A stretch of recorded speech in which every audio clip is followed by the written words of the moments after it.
Welcome back sur le podcast, j'espère que tout va bien pour vous. Si vous ne me connaissez pas, je suis Jérôme, je documente l'ensemble de mon parcours pour devenir psychologue du travail. J'avais déjà fait toute une série sur ma licence de psychologie à l'université Paris 8, à l'Institut à distance de Paris 8. Et là, je vais vous faire un épisode dans la série Devenir psychologue du travail et des organisations. Je suis à l'université de Lyon 2 et je documente absolument tout, ce qui se passe, du mieux que je peux en tout cas, dans cette formation. Donc je vais vous parler des notes obtenues, des cours que j'ai faits en présentiel, le travail en groupe, le travail individuel, ce qu'il y a à faire à la maison. Vraiment, j'essaie de parler de tout. Le temps que ça a pris, bref, de savoir un petit peu les conditions. Si jamais vous voulez faire ce master de psychologie du travail à Lyon 2, vous saurez tout, ou en tout cas vous aurez une image, une vision assez globale de ce qu'il y a dans cette formation. Déjà pour commencer, je vous ai dit au dernier épisode que j'allais faire une interview de psychologue du travail.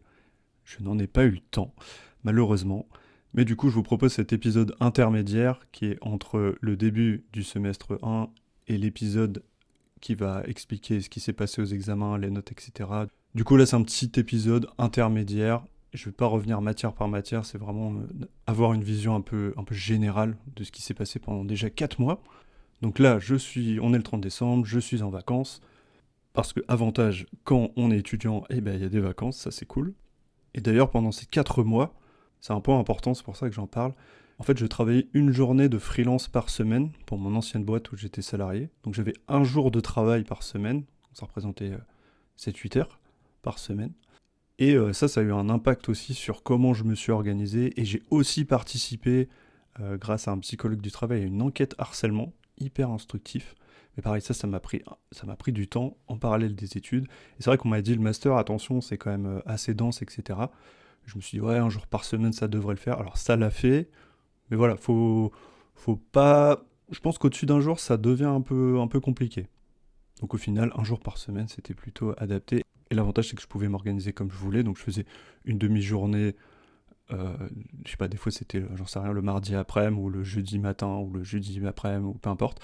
Et du coup, j'ai essayé en fonction du calendrier, parce que le problème du présentiel, à l'inverse de l'IED où je faisais absolument ce que je voulais, c'est bien différent ici, parce que là, on a des cours, il faut y aller. Et du coup, il faut s'organiser en fonction de l'agenda qui n'est pas d'une semaine sur l'autre, c'est pas le même. Alors il y a des choses, avantage, il y a des choses qui sont quand même des cours qui sont réguliers. Par exemple, le lundi matin, on avait enquête par questionnaire et statistiques, c'était toujours en gros de 9h à midi. Ça changeait pas, mais il y a plein d'autres petits cours qui ont changé. Tout ça pour dire que l'organisation en présentiel est quand même bien différente qu'en distanciel. Pour rappel, en distanciel, en gros, l'IED, les profs me filaient les cours au début du semestre et ils me disaient rendez-vous le 3 janvier pour l'examen et démerde-toi entre deux. Là, c'est pas du tout la même chose. Et on verra que c'est aussi pas la même chose pour prendre les notes. Comparativement, je vais beaucoup faire de comparatifs avec l'IED forcément, enfin plutôt le distanciel, c'est que là par exemple, on n'a pas ou très peu le cours en avance. À l'IED, on nous donnait le cours, on disait démerde-toi avec. Là en fait, on n'a pas le cours, donc on va en présentiel faire le cours. Et après, le professeur nous donne, s'il n'oublie pas, le PowerPoint sur l'espace Moodle, parce qu'on a toujours un espace Moodle. Du coup, les cours sont pas tous mis en même temps, ça va dépendre des profs aussi, mais par contre, ils donnent toujours un PowerPoint, j'ai l'impression, donc ça, c'est plutôt bien. Mais l'inconvénient, c'est que quand on prend des notes, c'est complètement différent, c'est en mode, voilà, il y a le diapo qui est affiché pendant le cours, le prof qui parle, on prend des notes, et après, on revoit les diapos, donc je trouve que le système est quand même différent. Ouais, je pense que je préférais quand même avoir les cours en amont pour pouvoir, après, annoter facilement sur le PowerPoint directement. Bon, ceci étant dit, ça c'était un peu une introduction générale. Qu'est-ce qui change par rapport à l'année dernière? Le gros changement, c'est les travaux de groupe. Ce qui est très très bien parce qu'on a des projets archi stylés. Il y a beaucoup de projets où il faut aller sur le terrain. Et du coup, c'est des travaux de groupe. Comme dans tous les groupes, que ce soit au travail, à l'école ou ce que vous voulez, on a des personnalités différentes, on a des modes de communication différents, on a des façons de travailler différentes. Donc il faut arriver un petit peu à jongler avec tout ça. Et c'est pas toujours évident, on va pas se le cacher, mais c'est pas toujours évident, mais je trouve ça toujours très bien de façon de travailler en groupe, parce qu'en fait il y a toujours quelqu'un qui apporte une idée, ou quelqu'un qui va dire ah bah non on peut faire ça comme ci, comme ça. Je trouve ça très bien. Alors des fois c'est pas facile de trouver un consensus, que tout le monde soit à peu près d'accord, Mais je trouve que ça apporte vraiment quelque chose, ces travaux de groupe. À l'IED, j'en ai pas fait du tout. Moi, pour rappel, j'en ai fait un seul, on était deux, et c'était un petit exercice, hein. Alors que là, on fait des travaux. Pour vous dire, on a été faire l'analyse de l'activité, donc plutôt en mode ergonomie, d'un boulanger. Et du coup, il a fallu organiser tout ça, aller prendre les contacts, se prendre plein de refus, et au final trouver la boulangerie. Et après, il a fallu organiser l'observation, donc il fallait aller filmer, prendre des notes, faire tout un travail d'analyse de tout ce qu'on avait filmé et pris comme note. Il a fallu aussi faire un entretien avec le chef boulanger. Bref, beaucoup de choses. Et c'est vrai que tout seul, ça serait pas évident, notamment l'analyse. C'est pas évident de le faire tout seul. Et c'est là où la force du groupe est intéressante et importante. Donc là, je vous ai parlé du boulanger. Donc ça, c'est l'analyse un peu ergonomique. Mais on a aussi le projet TEPI, donc terrain et pratique d'intervention. Je pense meilleur projet de l'année, clairement. Et ce projet-là, en fait, on travaille pour une organisation. Ça y est, on l'a trouvé, etc. Je ne me rappelle plus le dernier épisode, mais je pense qu'on n'avait pas encore trouvé. Du coup, on a trouvé l'organisation. Et là, en fait, on a démarré tout ce qu'on a vu en cours. Parce qu'en fait, ce terrain et pratique d'intervention, c'est vraiment... Moi, je pense que c'est ma matière préférée, clairement. J'expliquerai ça sûrement plus tard. Mais en gros, on a tout un cours dessus qui peut paraître un peu abstrait. Ou c'est pas abstrait, mais très flou. On nous parle d'analyse de la demande, de plein de choses. Et en fait, tant qu'on l'a pas vécu, je pense qu'on comprend pas vraiment l'histoire de la négociation entre la commande et la demande, et que les acteurs parfois vont mettre un peu des obstacles. Ou ça, je pense on est obligé de le vivre en fait pour comprendre ce cours-là. Et voilà, je trouve ça vraiment fascinant. Et en plus, la matière est incroyable. Et en fait, ce que je trouve génial, c'est qu'on travaille vraiment pour une vraie organisation qui est pas là pour nous prendre pour des simples étudiants en mode voilà, vous allez faire ci, ça. Là, c'est nous, les futurs psychologues, qui disons bah, voilà ce qu'on va mettre en place, en gros, hein. Voilà ce qu'on va mettre en place. Évidemment, ça peut être négocié, tout ça. Et il a fallu aussi discuter beaucoup, en fait, c'est quoi le vrai problème? Parce que dans ce genre d'entreprise qui, par exemple, vient vous voir en tant que psychologue du travail, vont dire bah voilà, on a ce problème-là, faudrait faire ça. Et le but du psychologue, c'est de dire attendez, on va voir, si ça se trouve, c'est pas vraiment ça le problème. C'est un peu l'arbre qui cache la forêt. J'aime bien cette expression. Parce que des fois, on va vous dire bah voilà, il y a machin qui se sent pas bien. On a l'impression qu'il y a un problème je sais pas, de stress au travail. On sait pas trop d'où ça vient. Et là, vous allez dire, ok, le stress, c'est un peu le truc général, mais qu'est-ce qui se cache derrière? Est-ce que c'est des tensions entre les gens? Est-ce que c'est l'organisation du travail? Est-ce que c'est le management? Et je trouve ça fascinant. Alors là, on est qu'au début un peu du process, avec notre terrain d'intervention. Enfin, je trouve ça déjà hyper instructif. Donc voilà, je venais à Lyon 2 pour les projets, et je ne suis pas déçu, pas du tout. Que veut dire d'autre un peu général? Du coup, on fait beaucoup de travaux de groupe, du coup, on a beaucoup de Google Drive, on a beaucoup d'espaces différents, parce que je suis avec plusieurs personnes différentes, du coup. J'ai essayé de faire... Enfin, j'ai pas essayé, mais en fait, je suis avec plusieurs... on est 23 dans la classe.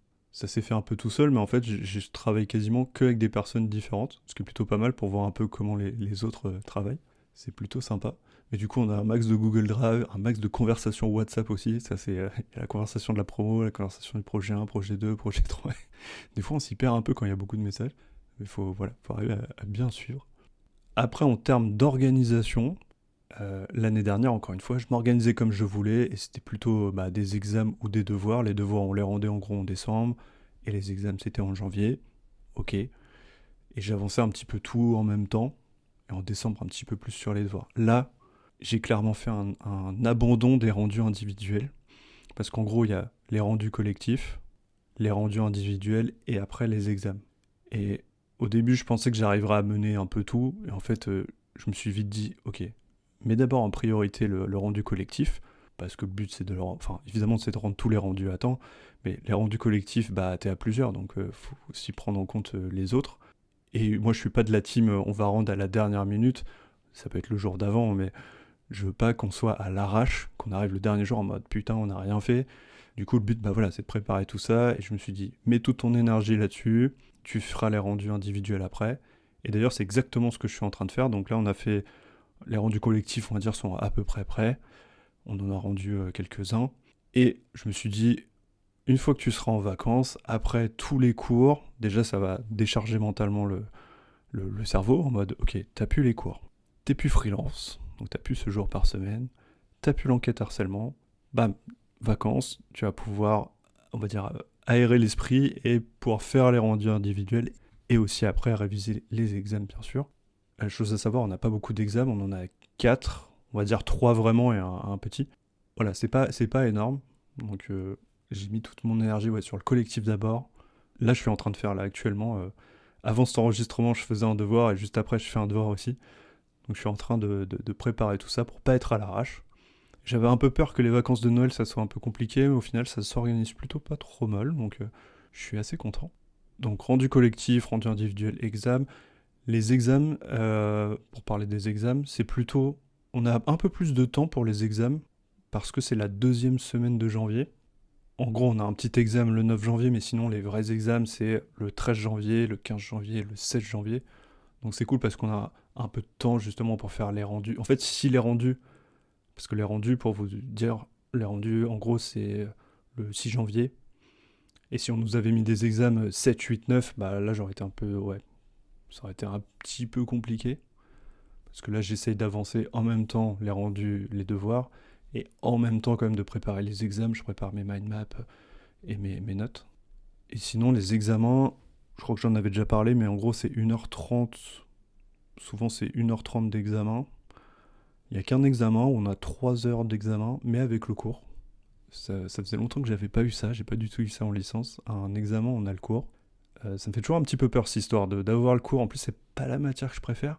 C'est approche psychosociale du changement. C'est un cours très dense. Je crois qu'on a eu 9 séances de 2 heures. Enfin, c'est un truc un peu lourd. Et avoir le cours, je suis toujours en mode, qu'est-ce qu'ils vont nous sortir? Par contre, chose que je suis pas trop fan, c'est les examens, ça reste un peu comme à les licences, c'est en mode, c'est plutôt de la réflexion. Enfin, c'est un mix de cours et de réflexion. Mais en gros, c'est plutôt, voilà, il y a 2 questions, et voilà. J'aime pas trop ça, j'avoue. Et en plus, à ce semestre-là en particulier, on a 2 CM, donc 2 examens écrits qui sont dans la même UE. Et enfin, l'UE est constituée seulement de 2 examens. Et du coup, c'est un peu danger parce que s'il y a les 2 examens qui sont un peu foirés, bah, c'est dire que l'UE est pas validé. Enfin voilà, tout ça pour dire que c'est un petit peu. Je suis pas trop fan. Ah, aussi grand sujet, je vous ai parlé de rendu individuel, mais il y en a un qui est hyper important, c'est le rendu individuel de mémoire, le fameux mémoire de recherche. Ma grande bataille de cette année.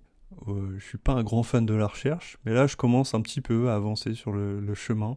Et en fait, ce rendu individuel, c'est juste qu'il est un peu plus long que les autres. Souvent, c'est 2 pages, en gros, les rendus individuels, donc ça va. Là, le mémoire, c'est plutôt entre 5 et 10 pages, et faut avoir vraiment travaillé.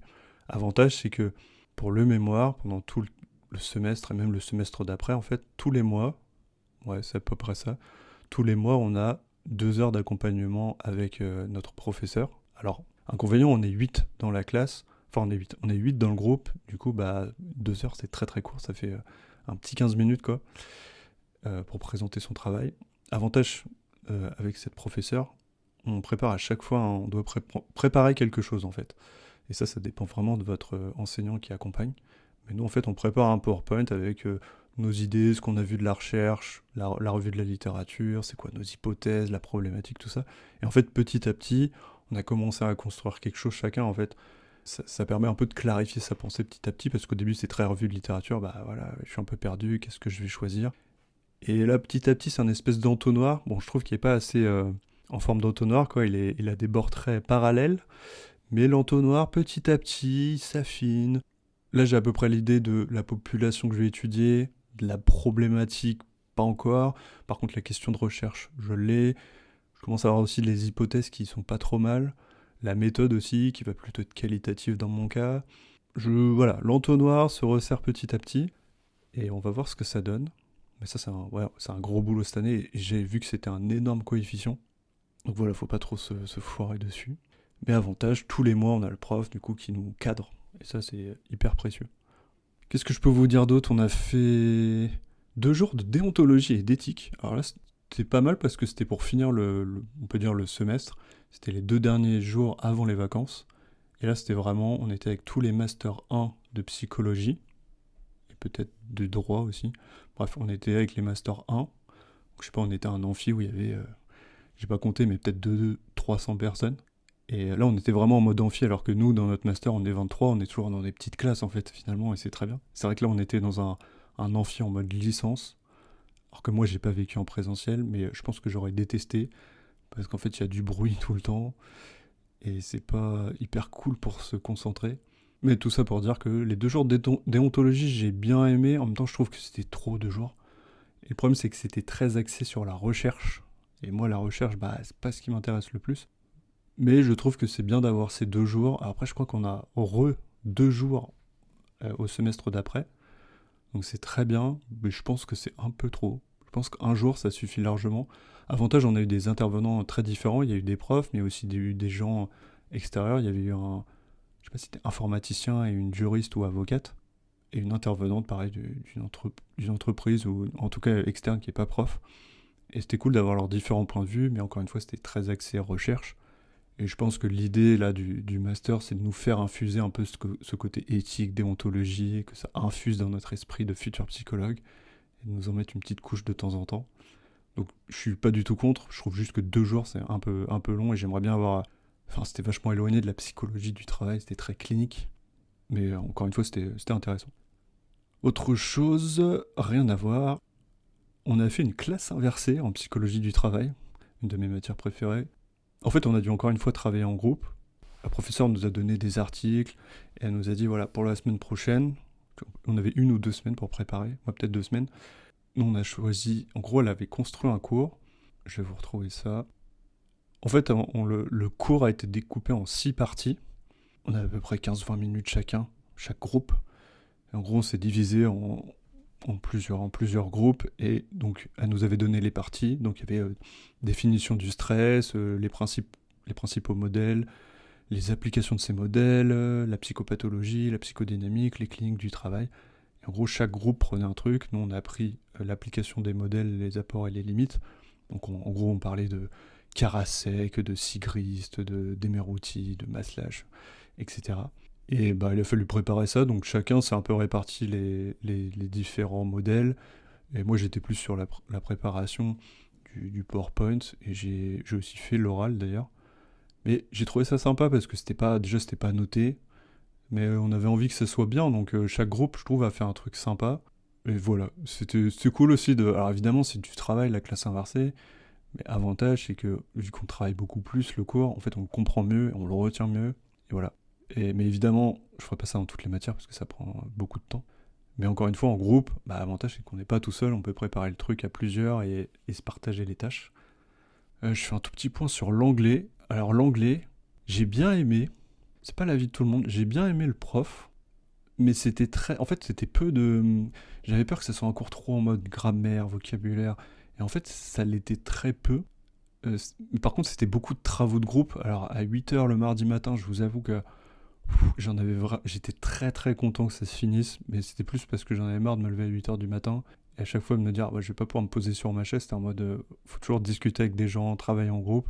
Et bon, à 8 h du matin, ouais, je vous avoue que c'est un peu dur. Mais en vrai, j'ai bien aimé le cours d'anglais. C'est juste que... Et j'ai trouvé que c'était utile, parce que après avoir fait le cours, j'ai lu des articles. Je me suis dit, ah, c'est marrant, ce mot-là, je l'ai vu en cours, ce mot-là, je l'ai vu en cours. Je me suis dit, ah oui, c'est pas inutile, parce qu'encore une fois, on lit beaucoup d'articles en anglais. Allez, pour terminer et pas faire trop long, j'ai marqué dans mes notes, je sens que ma posture est déjà en train de changer. Et en fait, j'ai cette sensation que, voilà, je vais devenir un psychologue du travail. Et là, c'est pas comme en licence où c'est encore très flou. D'ailleurs, on sait pas encore dans quel master on va être. Mais là, je sens que, ça y est, je suis en formation psychologie du travail. Et je sens que ma posture, elle est en train de changer, parce que déjà, bah, on nous en parle tout le temps de la posture. On commence à avoir beaucoup plus de connaissances sur la psychologie du travail par rapport à en licence. Et c'est surtout parce qu'on fait des vrais trucs. Aller faire l'analyse du métier de boulanger, faire le terrain et la pratique d'intervention dans une vraie organisation qui a un vrai souci.